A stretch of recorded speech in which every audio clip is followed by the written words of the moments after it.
I think that the best way to summarize this, perhaps, these remarks may seem to be scattered, I'm sorry, because what we're dealing with here is a problem so fundamental, the problem of the construction of a human being, any human being, and I've taken Sartre as an example of someone who tried to construct himself as a free human being.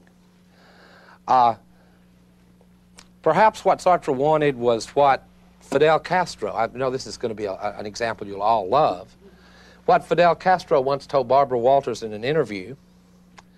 Barbara kept asking Fidel, this interview's on tape, we could probably get it and splice it in here, it's more interesting in many ways than Sartre, but Barbara Walters kept asking, you know, Fidel about, was he married and where did he live, and you know, those kind of interviews.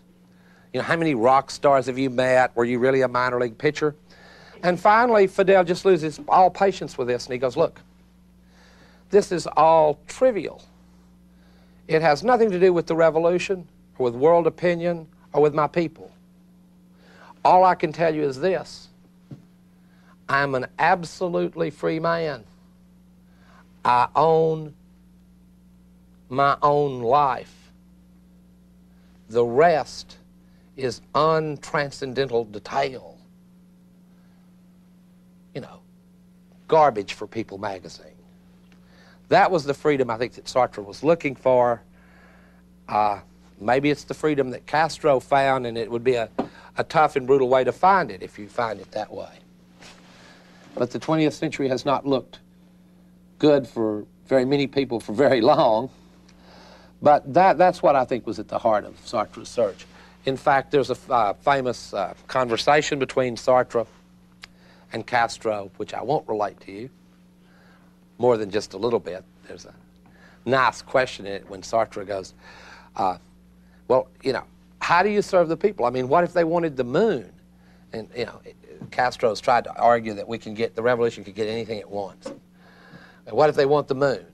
Sounds like a pretty good question by a philosopher like Sartre. Can't get that for him. And he goes, well, if they want it bad enough, it will be because someone needs it. In other words, he doesn't say I can get it, but we will at least understand they need it. Well, that revolutionary project still has some appeal to me. I mean, I still think that people's needs are important, and while we can't get the moon, it sometimes is well to listen to those who at least need it. Sartre was someone who clearly, I'm sure that someone out in the audience or listening to the tape is saying to me, well, I mean, hell, Sartre should have just been a good Catholic boy and that would have taken care of it. The trouble is that in the 20th century, that doesn't take care of it. That was my beginning little story from the movie The Big Chill, you know?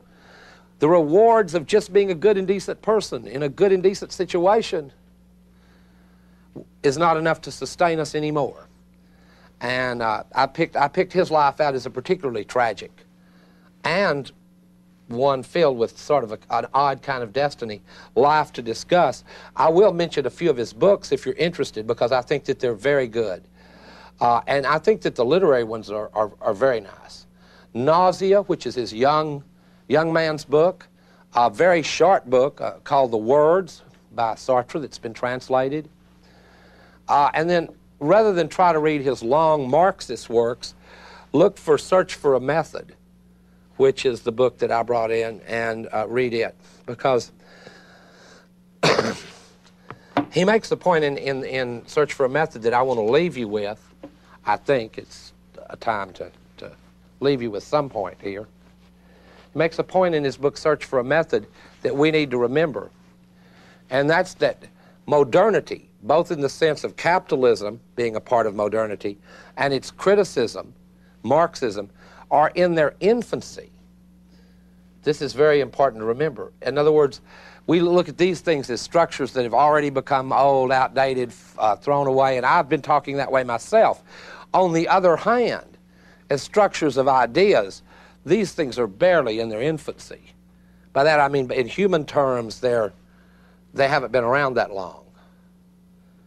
I mean, the first trade union is only a little over 100 years old. And it was the trade union movement that created Marxism, not the reverse. Although frequently the propaganda we hear in our own country makes it sound like it was the reverse. It's actually working people that created socialism, not socialism creating them. You know, this seems to me to be an odd way to think, anyway.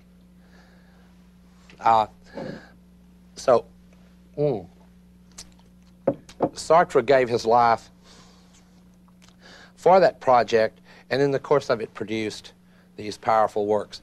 And for anyone who wants to pursue it even further, let me mention Critique of Dialectical Reason.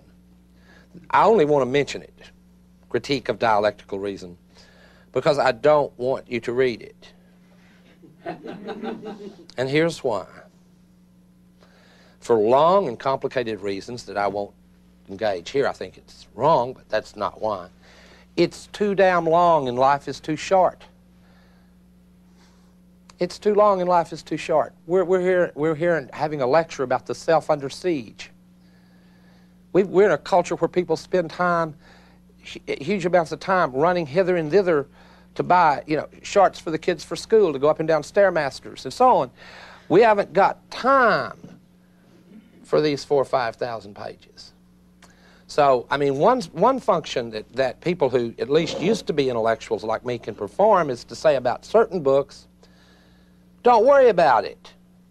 You don't have time for it. Then, of course, if you're irritated by me, that'll make you read it, and if not, you don't have to. But certainly you could look at the words. That's his autobiography. You can learn a lot about Sartre from that. I didn't really want to talk about his work. I wanted to talk about him as a human being, because in his case, trying to be an existentialist and trying to be a revolutionary was his way of seeking his selfhood under siege. For him, and this is what I think is his highest glory, the best thing about him, for him, philosophy was not just an academic exercise of thinking, but a way he tried to construct a life worth living, a self worth talking about as a kind of destiny. And I'm in no position to say he didn't do a decent job at it.